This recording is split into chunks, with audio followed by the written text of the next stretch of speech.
पूर्वांचल के सबसे बड़े माफिया डॉन मुख्तार अंसारी के बेटे अब्बास अंसारी को सुप्रीम कोर्ट से जमानत मिल गई है। मुख्तार अंसारी के बड़े बेटे अब्बास अंसारी ओपी राजभर की पार्टी से मऊ जिले से विधायक हैं। अब्बास अंसारी यूपी के कासगंज के जेल में बंद थे। उन पर गलत तरीके से हथियारों के लाइसेंस को प्राप्त करने का मुकदमा चल रहा है। अब्बास अंसारी के जमानत की पैरवी खुद समाजवादी पार्टी के राज्यसभा सांसद कपिल सिब्बल ने की थी। वे सुप्रीम कोर्ट के अंदर एक बड़े वकील माने जाते हैं, जिसके बाद सुप्रीम कोर्ट ने जस्टिस सूर्यकांत की बेंच ने अब्बास अंसारी को सशर्त जमानत दे दी। लेकिन यूपी सरकार ने अब्बास अंसारी को जमानत देने का विरोध दर्ज किया था। सुप्रीम कोर्ट के आदेश के मुताबिक मुख्तार अंसारी के बड़े बेटे अब्बास अंसारी 12 अप्रैल तक अपने परिवार के साथ रह सकेंगे और 13 अप्रैल को यूपी के कासगंज की पुलिस वापस उन्हें गाजीपुर से कासगंज ले जाएगी। सुप्रीम कोर्ट के आदेश के मुताबिक यूपी के कासगंज की पुलिस अपने हिरासत में अब्बास अंसारी को कासगंज जेल से गाजीपुर स्थित उनके घर ले जाएगी और 10 अप्रैल को मुख्तार अंसारी की कब्र पर फातिहा पढ़ने के बाद उनको वापस शाम में लॉकअप में बंद कर दिया जाएगा।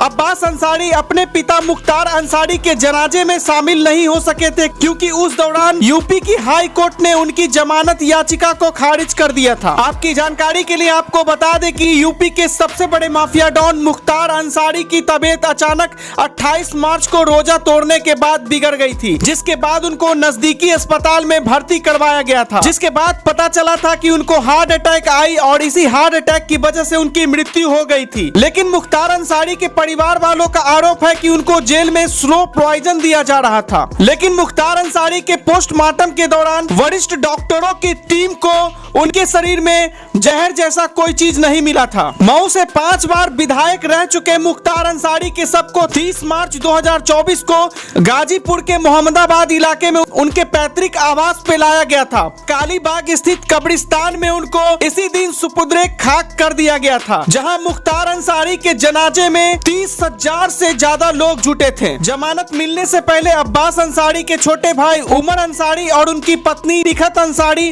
उनसे कासगंज जेल में मिलने पहुंचे थे। उनके चाचा अफजाल अंसारी ने पहले ही भविष्यवाणी कर दी थी कि वे अपने भतीजे को जमानत दिलवा देंगे। यूपी के सबसे बड़े माफिया डॉन मुख्तार अंसारी की मौत के बाद यूपी की राजनीति में भूचाल सा आ गया था, क्योंकि मौजूदा समय चुनावी मौसम में हर राजनीतिक पार्टी का नेता मुस्लिम वोट बैंक पाने की जुग्गत में लगा है। यही वजह है कि समाजवादी पार्टी के सुप्रीमो अखिलेश यादव उनकी मौत के बाद उनकी गाजियाबाद स्थित घर पर पहुंचे थे और उनके परिवार वालों से मुलाकात की थी। समाजवादी पार्टी के सबसे बड़े नेता अखिलेश यादव के मुताबिक पूर्वी यूपी के सबसे बड़े माफिया डॉन मुख्तार अंसारी गरीबों के मसीहा थे। यूपी की राजनीति से राजनीतिक जमीन खिसक चुके अखिलेश यादव इसलिए मुख्तार अंसारी के परिवार वालों से मिलने पहुंचे थे और उनको संवेदना देने पहुंचे थे, ताकि किसी भी तरीके से वापस से मुस्लिम वोट बैंक पर अपनी पकड़ को मजबूत बनाया जा सके, क्योंकि हाल के वर्षों में समाजवादी पार्टी का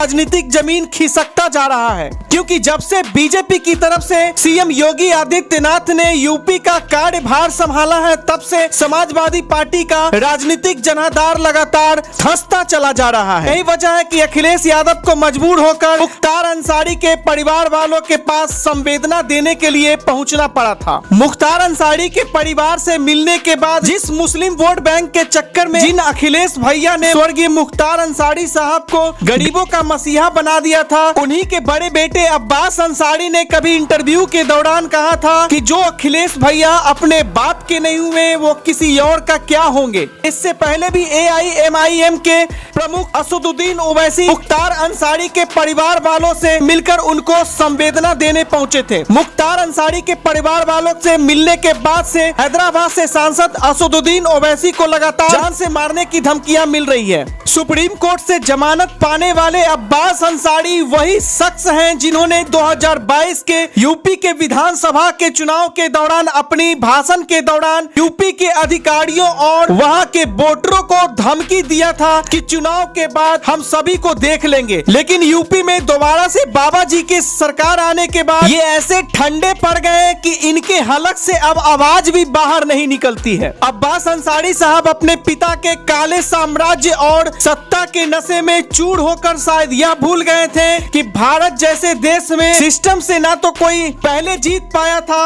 और ना भविष्य में कोई जीत पाएगा।